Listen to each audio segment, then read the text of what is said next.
champions of Europe finally! History made in Istanbul! The treble complete! The greatest story in club history has an ending! And what a final chapter!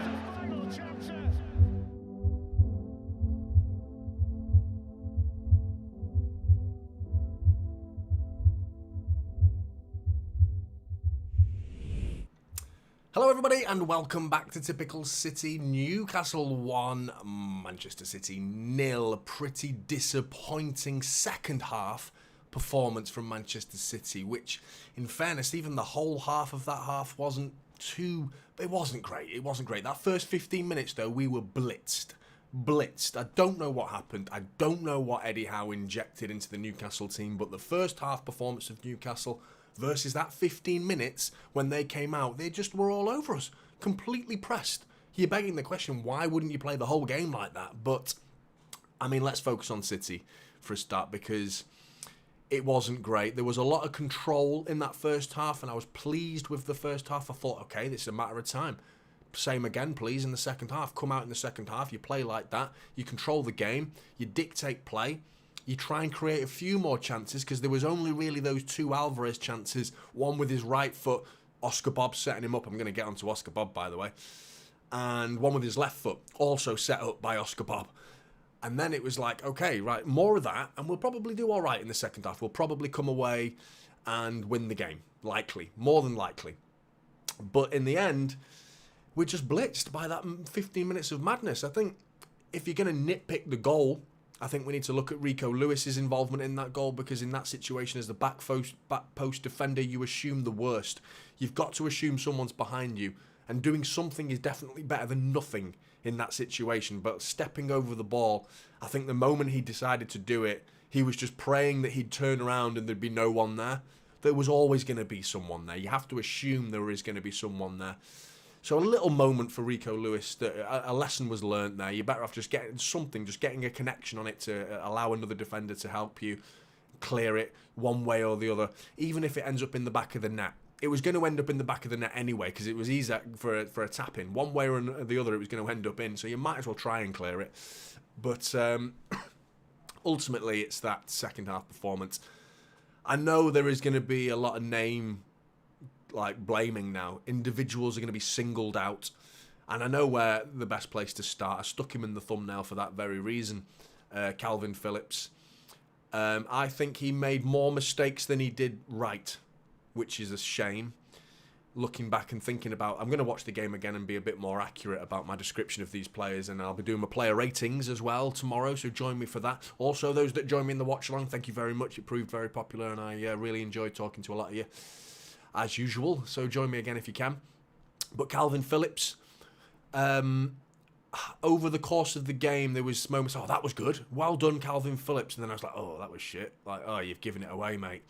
And then it was like, oh, that was good, you're giving it away, oh, and another one, you're giving it away, and it was just an up and down performance from Kalvin Phillips.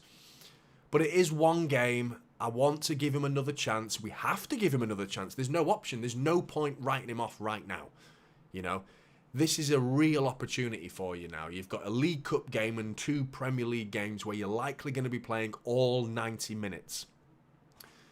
I'm being very, very, very generous when I say let's give him the benefit of the doubt for today and hope those mistakes that were made today are eradicated going into the Wolves game and then the Arsenal game. Maybe he could have refined his performances enough to get us through the Arsenal game to the point where we don't lose. That's all we really want from Kalvin Phillips. Get us through these 3 games and then maybe. I have my doubts, unfortunately. There is a sinking feeling in my gut when I think about Kalvin Phillips in the middle of the park against Odegaard. Or Havertz doesn't worry me as much, but Odegaard, definitely. You know, and Saka, if he's got to go across the wings.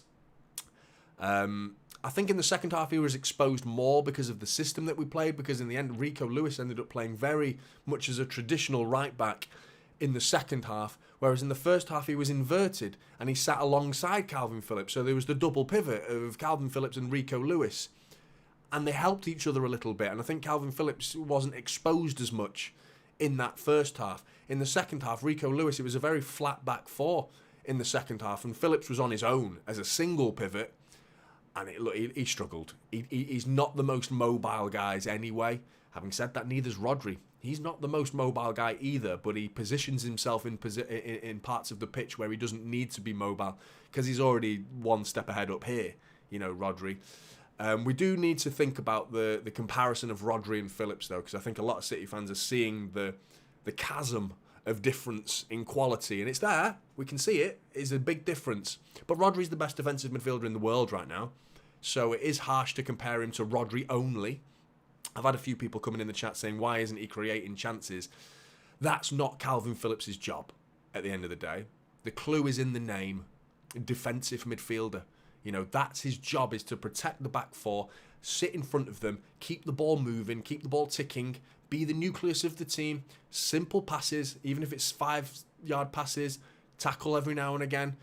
He was making tackles that were sometimes not being thorough enough for it to actually maintain the ball. He was tackling a player, and then all of a sudden it was like ricocheting through him, like it went through him sometimes. It was like, how did he not win the ball there? And then there was a couple of 5-yard passes that went astray. But then there were moments where there were tackles that they didn't go through him. He nailed a few players. Joel Linton, he intercepted a few Joel Linton passes and things like that. He sprayed a few nice balls as well. So it wasn't a complete disaster from Kalvin Phillips, but there was enough in there to go, nothing convinced me, put it that way. I know a lot of City fans will have already written him off. I'm not convinced by Kalvin Phillips. And I'm not the most lenient guy, believe me. I'm not the sort of guy that just protects players for no reason. I will stick the knife in when I think it's justified. I just don't think we're quite there yet in saying, certainly not get him out of my club, he's shit, he's absolutely shit. I'm not there yet. Some of you might be, I'm not. But I do think there is a worrying spell coming up for City with Kalvin Phillips in the middle of the park. But Nightcrawler in the chat, Grealish's match tonight reminded me of his entire 21-22 season. Shocking, honestly. Doku created more than he did in the entire game in just a few minutes of the second half. Kalvin Phillips as well. I've lost hope. We've talked about Kalvin Phillips, but Grealish, I don't think he struggled. He does what he does every game, really. He kept the ball. I agree. He doesn't do enough differences. Something different in terms of trying to beat his fullback. And Livramento looked like a good player. He played really well. Just come back from injury, putting that unbelievable tackle on Nunes, didn't he, when he was through on goal? A better touch from Nunes in the second half. Really, that was our only genuine chance in the second half. Rico Lewis with a shot that goes just past the post in the second half as well. But I think he needed to offer a little bit more. There was that one moment where Jack Grealish cuts inside, very hopefully has a shot. I didn't get much power behind it. Didn't put it either side of Nick Pope. Nick Pope's just stood there and waits for it. Catches it. No problem. Other than that, Jack Grealish offered very, very little. But I get the impression that Pep sent him out with those instructions. And what I did like in the second half, which may bode well going forward, was there was about a 10-minute spell where Jack Grealish and Doku were on the same side of the pitch. And that might make Jack Grealish look a lot better. If Jack Grealish can almost invert himself, similar to how Foden's inverted himself on the other side of the pitch previously in this season so far. If Jack Grealish can tuck inside and maybe supply Doku, because Jack Grealish can pass a ball, it's never the final ball. It's never the killer ball with Jack Grealish. He keeps the ball really well and does 5-yard passes. If he can get into those little pockets on the inside channel and then feed it to Doku either through the inside channel or around the outside, then maybe there's a little system there that could work with Grealish and Doku on the same side of the pitch together with Jack a little bit more tucked in. I don't know. But yeah, you're right. I think I want to see more from Jack Grealish. Jesse O'Connor, we need faster and more direct wingers. Well, we've got one of them, haven't we? I'm just ahead looking at the Carabao Cup draw, which is utterly irrelevant for Manchester City now, unfortunately, but you're just hoping Liverpool and United play each other. That's what I'm hoping. Or Arsenal. You just hope they have to play the big teams. I'll keep you updated as it goes, by the way, if you're interested. Nightcrawler, like I understand, Grealish was out injured, but he wasn't out for months or something like that, and to get pocketed for 97 minutes by a defender who played for Southampton is just unacceptable. I thought Livramento played well. I do think you're going in a little bit harsh on him, but I don't think... you're not too far away from telling the truth there, but I don't completely agree that it was entirely pocketed. But yeah, we need to see more from Jack Grealish. Snowy Glacy, my man of the match is definitely Ortega. What the hell did he do? I don't know. My man of the match is Oscar Bob, because he has incredible footwork. And he was given a free roaming role today, which was interesting. He was very much a free spirit, drifting into pockets, sometimes drifting into the wide channels, sometimes drifting into that. He was playing the Alvarez role that we've seen this season so far, with Alvarez playing the Haaland role that we've played this season as a traditional number 9. Oscar Bob tucked in behind him, but getting around the park. He supplied Alvarez, like we've seen with Alvarez supplying Haaland this season. He did the job, Oscar Bob. He supplied Alvarez. He tucked it in the first half. He probably sent him a little bit far wide for Alvarez, but Alvarez, if he could get a little bit more power on it, shot, saved by the outstretched foot of Nick Pope. Yeah, that should have been 1-0 there. Then the second chance where it was a first-time pass and cut inside by Kovacic to Oscar Bob. First time, cuts it round the corner with his left foot this time into the path of Alvarez. Again, quite an acute angle. Alvarez still has to hit the target in that situation. Oscar Bob could be walking away with 2 assists had Alvarez hit the target. Well, he did hit the target in the first one, but if he scores one of them or 2 of them, Oscar Bob could be having an assist or 2 to his name today, and we'd be waxing lyrical about Oscar Bob. But we can't ignore Oscar Bob's performance, because I thought he played really well.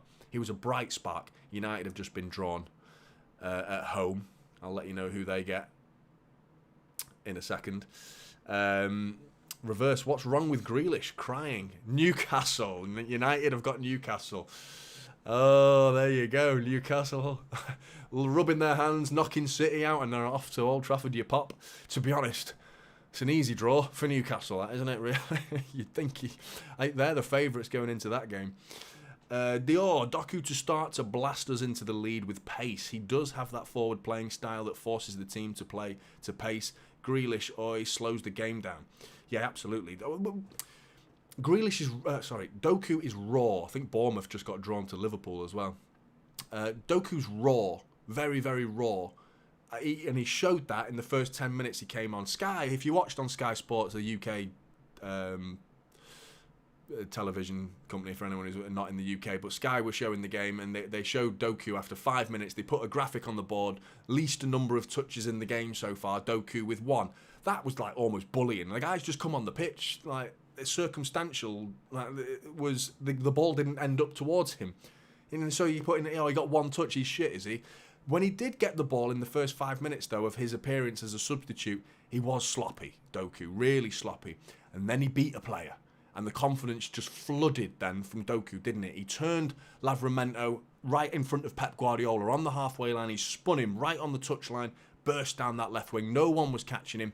And I think he whipped it in, and there was no one on the end of it, unfortunately. But, yeah, after that, Doku showed what he's about. That little moment just breathed confidence into his game, and he was darting around, beating players left, right, and centre after that. So that's what we want to see from Doku. But, yeah, there is still a learning curve for Doku. We haven't yet. He could be an absolute worldie of a player, world-class player, potentially, that's going to win us trophies, potentially. But let's not put him in that bracket just yet, because he's still a bit raw. There is a lot of learning for him to do, but he is good. He's extremely exciting, isn't he? Incredible potential. And if he can refine that end product, then Jack Grealish, I agree.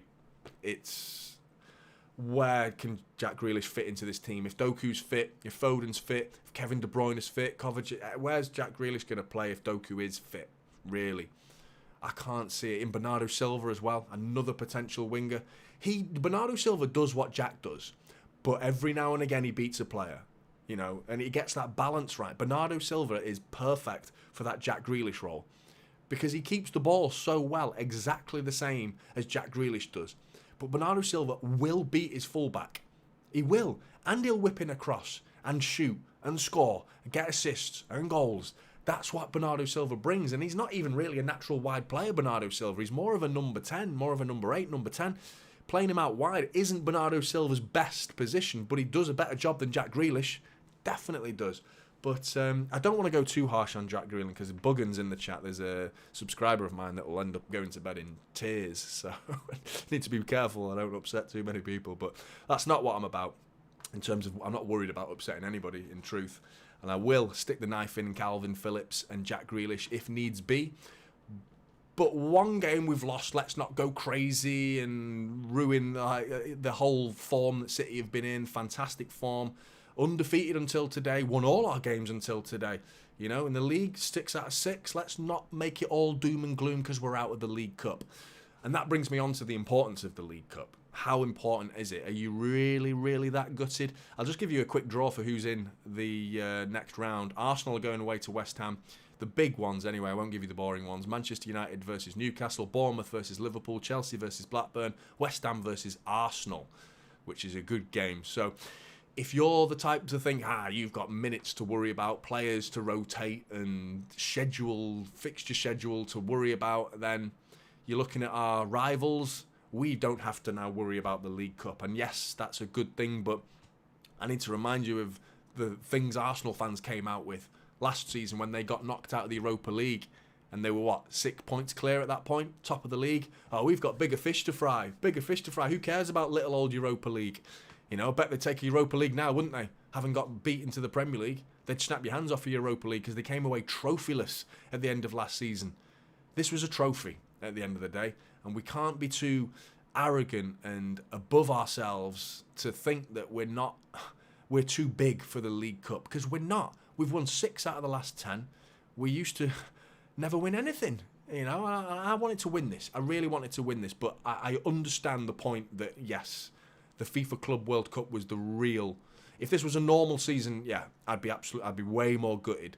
But it is that quarter-final schedule of the Club World Cup, isn't it? It's that fixtures crossing over, meaning we'd have to send one team to the Club World Cup and leave one team in the UK to play the League Cup, to the point where it's like, well, if we got to the quarterfinals, it would almost be write-off, wouldn't it? Because we'd be playing genuine academy players, like really unknown academy players, so it'd be tough. Herbal Attraction, that second half was dog shite. We lost, and it is what it is. To me, it was pretty easy to see Pep doesn't really care too much about the cup. It may be better we're out overall, but the way we lost annoys me. Absolutely. And I'm telling you, I know what you're saying, mate. In that pre-match press conference from Pep, yeah, he looked like a bit. I think he does that, doesn't he? I don't think I've ever seen him in a pre-match press conference. He never looks like he wants to be there. You know, he's got to fend off questions from idiots. The man's a genius, sitting there listening like absolute nonsense about like, oh, where do you think Doku could play? Or is Jack Grealish going to play? And he's just like, mate, I'm so much smarter than all of you journalists in here, and I've got to listen to all you idiots talk shite and ask crap questions. I don't blame him for looking dejected. But yeah, I get your point. Having said that, in this game, he got booked. He was kicking off. So he wanted it. He showed his passion. He came on at the end of the full-time whistle, squaring up to the referee, didn't he? Nearly got a second yellow. Needs to be mindful of that. Z goal. Doku looks promising. Definitely does. It's not personal and not being mean. Phillips led to 2 near goals and 1 actual goal. He will never start for us again. Trust me, he must go in Jan. Otherwise, you are being mean at this point. You said you're not being mean, and then you proceeded to be very mean. Otherwise, we clearly didn't want to win this. He won't be going in Jan, and he will be starting the next game. That's purely because we don't have any other choice, really. We have to. Nightcrawler, our problem is with KDB out, injured, and Alvarez playing as a 9. We literally lack creating threats from outside the box. No one is ready to take the ball and carry it and shoot from outside the box. Yeah, when Alvarez is playing as a 9, there was a little bit of a gulf, but Alvarez has fully stepped up to the plate. In De Bruyne's absence, he's very close behind in numbers in terms of chance created this season. I think the record by this stage last season was 19 in the 2019-20 season, which Kevin De Bruyne holds that record for this stage of a Premier League season and having created 19 chances in the first 6 games.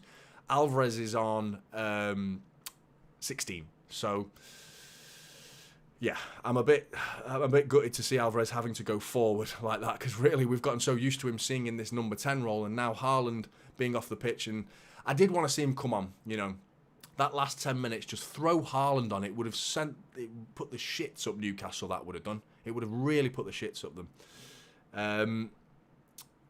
Travis, we all saw why Pep has never trusted Kalvin. Wow, a lot of Kalvin hate in the chat.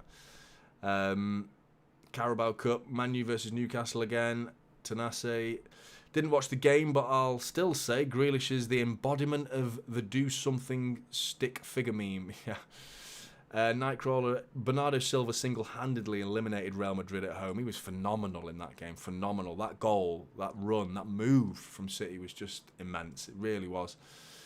Do I think KP will play against Wolves? I do not think he should, says Luzuli. I think he will. Who are you going to play in there? Who else are you going to play in there? Let's be realistic now, because there are two ends of the pitch. There's the goals that we want to score and the stopping them at the other end. Now, if I want to see the goal back, because who said Kalvin Phillips is at fault for their goal? I can't remember that at all, to be honest. But I'll watch it back and maybe be corrected by that. I don't remember Kalvin Phillips being a direct fault for that. For me, it was stop the cross from coming in. First of all, that was failed. And then when the cross does come in, Rico Lewis needs to get a touch on it. So there was plenty of opportunities after that. Talking about Kalvin Phillips on the overall, I think, yeah, there was ups to his game, because there was moments where he was passing it around okay, but then there was definitely moments where he was giving it away, and tackles were weak at moments. So yeah, I do feel like he's just become a scapegoat though, and I'm not a big fan of it. Picking on one player, I don't think it's the right way for a club to operate, to be honest. And we're treading dangerously on treating him like Harry Maguire, and and as bad as Harry Maguire's been for United, he's not going to get any better by the amount of abuse that he gets. And I'm not saying no one's abusing him, which is good.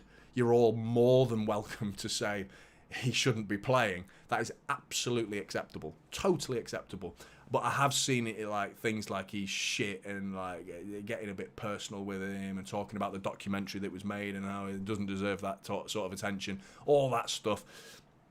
I don't know. I'm not a fan of that. But yeah, I thought Núñez came on. I thought he looked really good. In terms of who will play if Phillips doesn't play, what would you do as a defensive midfielder? You're going to play what, Núñez and Kovacic? Defensively, I'm not convinced there's enough defensive mindset there, and something solid in front of the back four to protect us. You know, like good going forward, but can Núñez and Kovacic protect?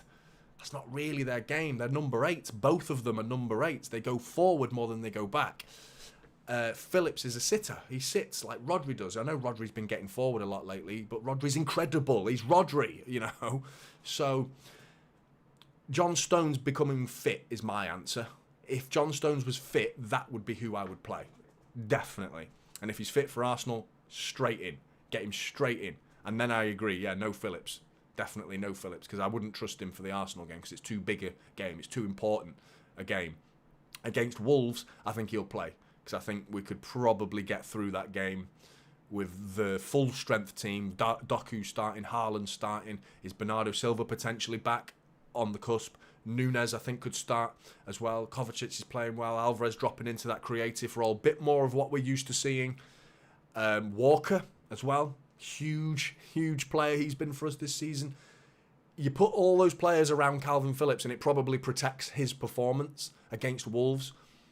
You do the same against Arsenal and Phillips won't be as protected. You know, he will get exposed if he plays like this against Arsenal. I do think people are going in too harsh on him, but I'm far away from saying he had a good game, because he didn't have a good game. He did not have a good game, but he wasn't shit like that to that extent. There were other players that didn't step up to the plate today. I don't think Alvarez had a very good game. No one's saying anything about Alvarez. He had 2 very clear-cut chances. No one said a word about Alvarez. He was nowhere near it. I thought Gvardiol was class today. I thought he was really good, Gvardiol. Everything that came his way was good, nice and strong. Akanji, mixed. I thought Rico Lewis didn't stand out to me. I don't think he had that good a game. That one, I'm not picking on that one moment for the goal, but I think there was numerous times where he was giving it away and getting caught on the ball a little bit simplistic. But for me, Oscar Bob is the silver lining to today's performance. I thought Oscar Bob was really good and a very promising future, having now stepped into the role of what would have been Cole Palmer's role, to be honest. And had Cole Palmer chose to stay at City, he'd have been playing today, Cole Palmer. He'd have been on that starting 11, and Oscar Bob probably wouldn't have been. How well that would have boded out, hindsight, we don't know. It's just, we can't tell that, can we? But I think Oscar Bob is impressing me, and I like to think he's impressing you guys as well. Rolls the creator, Oscar was awesome. Totally agree. United depend on Harry last night. Everyone has their ups and downs, says Dior. I didn't watch the game, but I remember I saw the highlights. I saw a couple of clearances from Harry Maguire. Normally they end up in the back of his own net, don't they? But yeah, I don't have anything personal against KP. I just don't think he can be... I can't read that word, mate. What does that say? Metronome. That Pep needs in a CDM. He really should look for a team that suits his skills better. Bielsa ball was different. Yeah. I think, you think Alvarez was good as well, you've said further down as well. I don't think he was that good. I thought he was okay. I mean, we talk about chances. Right, lately we've been focusing on Haaland missing chances, haven't we? And if we're going to treat Haaland like that, then we should treat Alvarez like that as well, to be honest, because they were both... He played number 9 today in Haaland's absence, through Pep's choice, of course. But, if Haaland missed those chances today, we'd be focusing on it, because that's what we've been doing lately. Maybe less so as City fans, but the outsiders... We saw Sky Sports, or I saw Sky Sports comparing Haaland to Haaland. That's what we've resorted to. Haaland's that good that we've resorted to comparing him to himself.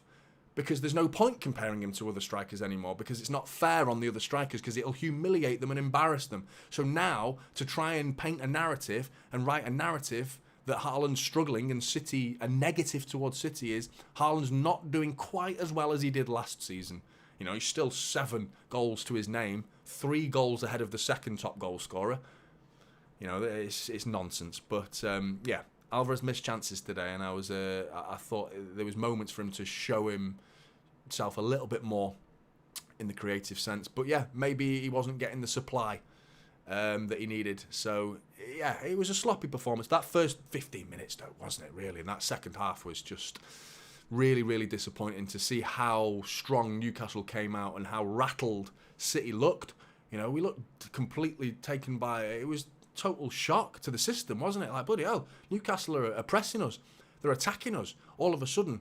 And it needed a leader in that moment. I don't think there was enough leaders on the pitch there tonight. Like, your Ruben Diaz's, Kevin De Bruyne, and even Haaland is he's got a mouth on him, hasn't he? He's a strong-willed, powerful character on the pitch. There wasn't that many there that needed to assure the team in that moment, in this 50 minutes, right, they're up for it all of a sudden. Batten down the hatches, be strong, any mistakes, keep it simple, nullify any sort of threat from Newcastle as best as we can with some strong leadership, and that was completely missing for that small little window of Newcastle, which punished us and cost us the game, and why we're out of the League Cup. Are you happy about being out of the League Cup? I'm personally not, but there is a little silver lining that I understand the fixture congestion's a bit mental this season. Olympics, Alvarez has a lot of credit in the bank. Absolutely he does. Yeah, I think he does. And we do tend to operate like that as fans, don't we? And I think that's why a lot of fans are not giving Phillips a chance, because he doesn't have any credit in the bank. But how do you get credit in the bank if you're not playing? Last season he had 600 minutes to his name. He spent 3 months injured. It was like 250 days of the year he was injured, apparently, last season. It's nearly 2/3 of the year he was injured. So how can we judge him on last season? We can judge him on today, because that's a full 90 minutes. A full 90 minutes. And you have every reason to call out his performance today. I understand that. And there is definitely weaknesses in his game. My biggest weakness is his mobility. He just doesn't seem to have enough pace. He seems very sluggish at times. And I felt like that about Rodri in his first season. But he learned to position himself very well after that. Really started to learn the right places to place yourself on the pitch. Kalvin Phillips, will he ever do that? And will he even get the chance to do that in a Manchester City shirt? I'm not too sure, but this is his window, isn't it? This is his opportunity. The next 2 games, if he even gets the game against Arsenal, I'm almost certain he's going to play against Wolves. I'm fairly certain of that. And that will expose him. That will expose him. Watch him rocket one in the top right-hand corner now. That'll be a laugh. But, yeah, that's the match reaction done. Thank you very much for joining me in the match reaction. Bit disappointing, really, isn't it? Bit disappointing. Jeff in the chat and Big M in the chat as well. Good to see you guys. City win, City lose, City draw, no matter what. It's an honour to follow this club and a joy to watch along with such an admirable folks. Until Saturday, Johnny. Nice one, Jeff. Such a good person, mate, you are. You're always sound as a pound. Proper nice comments you always put to me. Really appreciate it. Big M. So bearing that in mind, wasn't too bad of a result tonight. Yeah, I mean, considering the fixtures. Oscar Bobb's dribbling and skill was incredible today. Newcastle had to play their A team against a midfielder Phillips and Gomez as left back. That was a big M before, so bearing in mind, it wasn't too bad. I thought Gomez did all right going left back. I've had a real pop at him. I have. You know, I'm more against Gomez than I am against Kalvin Phillips, to be honest. But he did well, Gomez. Going into left back was when I started to go, oh shit, Gomez in left back's disaster waiting to happen. Gomez on the wing, I'm okay with that. I don't mind. He's technically able. He's a good player on the ball. Defensive mind is just non-existent in defence. So when he dropped into left back, I was worried. But he put in 2 or 3 tackles. He was collecting the ball. He was knocking it back to Ortega, doing 1-2s with Ortega. Your basic stuff. Simple, but he did it. You know, so pat on the back for Sergio Gomez for dropping into left back and doing a decent role of it as well. But I think I'm going to call it for that. Yeah, Newcastle 1, City 0. Wolves at the weekend. Please join me for the watch along for that. And I want to see some of you, because I see a lot of you in here now that I didn't see in the watch along. And I want to see you in the watch along. I really want to have a good chat with you in the watch along, because we do get a lot of... lately, the opinions have started to differ. We've had a lot of single-minded City fans that are all of similar mindsets. I want to see different opinions, you know, not to purposefully create debates out of thin air, just because it's interesting, because I want to hear different perspectives, because some of you come out with some good stuff, some of you come out with absolute shite, in my opinion, but that's the opinions. We're all like arseholes, we've all got one, haven't we? So, anyway, thank you very much for joining me in the match reaction, and I'll see you in the next one.